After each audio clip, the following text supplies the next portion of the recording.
Hello everyone, welcome to Study Sports. In this video we are going to discuss A Midsummer Night's Dream by William Shakespeare as a romantic comedy. तो William Shakespeare के द्वारा लिखा गया है A Midsummer Night's Dream. इसे as a romantic comedy हमें discuss करना है. तो चलिए बिना समय को बर्बाद किए वीडियो को स्टार्ट करते हैं. सबसे पहले आप इंट्रोडक्शन में लिख सकते हैं A Midsummer Night's Dream by William Shakespeare is widely considered a romantic comedy. तो विलियम शेक्सपियर का जो A Midsummer Night's Dream है ये विलियम शेक्सपियर का एक widely considered romantic comedy play है. हियर आर सम की points that highlights it's romantic and comedic elements. तो यहाँ पे कुछ की पॉइंट्स दिए गए हैं जो हाईलाइट करते हैं इसके रोमांटिक और कॉमेडिक एलिमेंट्स को, जिसमें से फर्स्ट एलिमेंट है love as a central theme. तो इस प्ले में लव को एक सेंट्रल थीम के रूप में दिखाया गया है. तो इसे डिस्कस करते हुए आगे आप इसे लिख सकते हैं the play revolves around the theme of love. ये जो प्ले है ये लव की थीम के अराउंड घूमता है with multiple romantic relationships explored. और विलियम शेक्सपियर ने इसमें कई सारे रोमांटिक रिलेशनशिप्स को एक्सप्लोर किया है. The love interest include Hermia and Lysander, Helena and Demetrius and the fairy king Oberon and queen Titania. तो ये जो सारे कैरेक्टर्स है Hermia and Lysander, Helena and Demetrius, fairy king Oberon and queen Titania, ये सबको love में interest होता है और उनके रिलेशनशिप्स को, उनके रोमांटिक रिलेशनशिप्स को यहाँ पे दिखाया गया है इस प्ले में. और फिर दूसरा हमारा की पॉइंट है लव ट्राइंगल्स एंड कंफ्यूजन. किस तरह से लव ट्राइंगल बनता है और फिर कंफ्यूजन क्रिएट होता है. तो इस पैराग्राफ में हम लोग डिस्कस कर सकते हैं the intertwining love triangles create confusion and comic situations. तो जो इंटरट्वाइनिंग लव ट्राइंगल बनता है और इसी से कंफ्यूजन क्रिएट होता है और फिर कॉमिक सिचुएशंस को ये लीड करती है. तो इंटरट्वाइनिंग लव ट्राइंगल्स कैसे बनता है मैं आपको बताती हूँ. यहाँ जो ये कैरेक्टर है Helena loves Demetrius but Demetrius loves Hermia and Hermia loves Lysander. तो यहाँ पे इस तरह से एक लव ट्राइंगल क्रिएट होता है. और इसके बाद आप यहाँ पे बता सकते हैं Hermia loves Lysander but her father insist she marry Demetrius. तो हर्मिया जो है उसे लव है लाइजेंडर से, बट उसके फादर जो है उसे इंसिस्ट करते हैं कि वो डिमेट्रियस से मैरी करे. मीनवाइल इसी दौरान Helena loves Demetrius, Helena Demetrius से लव करती है, creating a complex wave of romantic entanglements. तो यहाँ पे हेलेना लव करते हैं डिमेट्रियस से, डिमेट्रियस लव करता है हर्मिया से और हर्मिया लव करती है लाइजेंडर से. और जो हर्मिया के फादर हैं वो उसे इंसिस्ट करते हैं कि हर्मिया मैरी करे डिमेट्रियस से. तो यहाँ पे इस तरह से रोमांटिक एंटेंगलमेंट्स क्रिएट होता है, उलझन पैदा होती है. और उसके बाद हमारा जो नेक्स्ट पॉइंट है वो है फॉरेस्ट सेटिंग. तो इसकी जो सेटिंग रखी गई है वो एक फॉरेस्ट की सेटिंग है. The enchanted forest setting serves as a magical and transformative space. तो मंत्रमुग्ध कर देने वाला सेटिंग है यहाँ पे फॉरेस्ट, जो कि सर्व करता है एक मैजिकल और एक ट्रांसफॉर्मेटिव स्पेस. मतलब कि यहाँ पे कुछ जादुई चीजें होती है और परिवर्तनकारी स्पेस के रूप में ये जो फॉरेस्ट है वो सर्व करता है इस प्ले में. उसके बाद आप लिख सकते हैं the forest amplifies the confusion. और ये जो फॉरेस्ट है ये कंफ्यूजन को एम्पलीफाइज करता है, मतलब कि बढ़ाता है. And intensifies the comedic elements as character encounter fairies, magical flowers and other supernatural elements.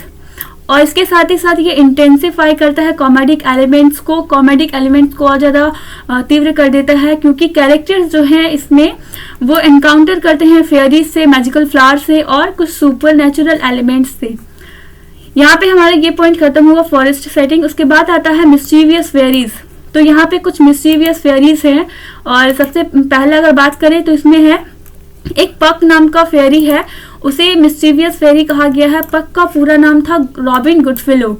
The mischievous antics of Puck, जिसे रॉबिन गुडफिलो भी कहा जाता है, कंट्रीब्यूट टू द ह्यूमर. जो मिस्चीवियस एक्ट होता है पक का वो कंट्रीब्यूट करता है इस प्ले में ह्यूमर, हास्यास्पद चीजें लाता है.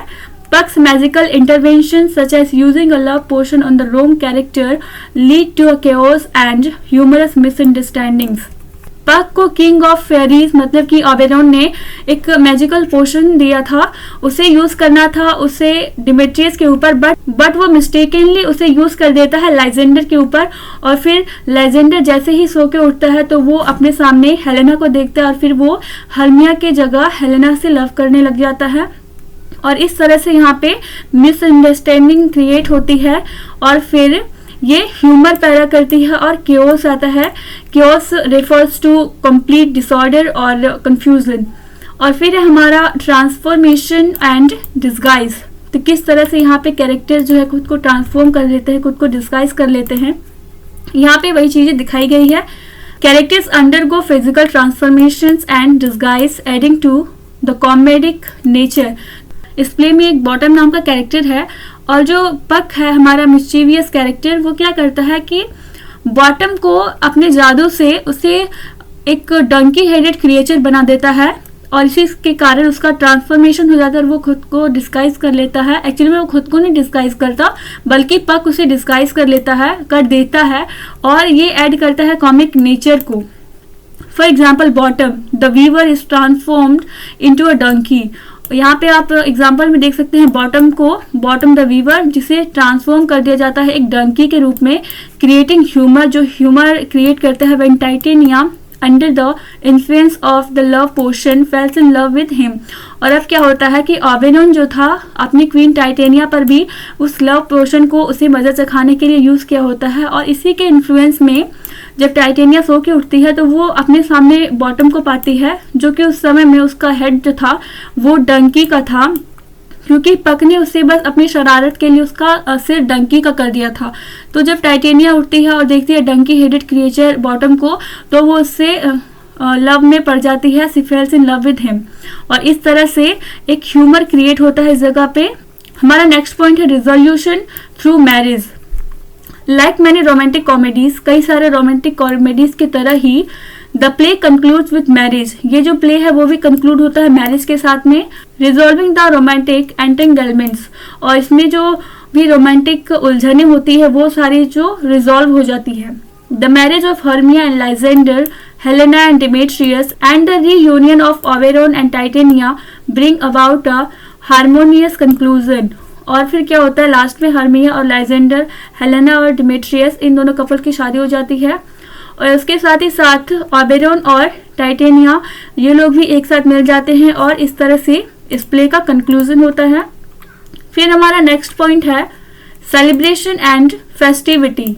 The play concludes with a joyful celebration. ये जो प्ले है वो कंक्लूड होता है एक जॉयफुल सेलिब्रेशन से, emphasizing the festive and celebratory atmosphere typical of romantic comedies। और इसके साथ ही साथ इस प्ले में जोर दिया गया है फेस्टिव और सेलिब्रेटरी एटमोसफेयर पर, जैसे कि रोमांटिक कॉमेडीज में होता है, जैसे कि टिपिकल रोमांटिक कॉमेडीज में होता है। और फिर हमारा नेक्स्ट पॉइंट है happy ending. The play ends on a note of happiness and reconciliation for all characters, reinforcing its classification as a romantic comedy।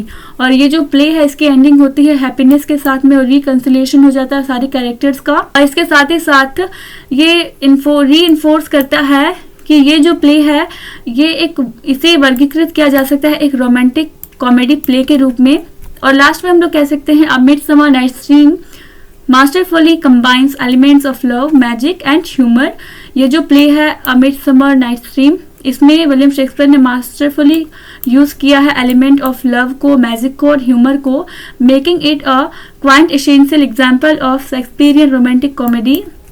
और विलियम शेक्सपियर ने इन सारी चीज़ों का यूज करके इसे एक उत्कृष्ट एग्जाम्पल कह सकते हैं हम लोग। विलियम शेक्सपियर का ये रोमांटिक कॉमेडी का एक उत्कृष्ट एग्जाम्पल है। तो यहाँ पर हमारा आज का वीडियो खत्म होता है। आई होप वीडियो के थ्रू आपकी हेल्प हुई हो एंड फिर मिलते हैं हम लोग नेक्स्ट वीडियो में एक नए टॉपिक के साथ। Till then keep watching and keep learning and thank you for watching the video.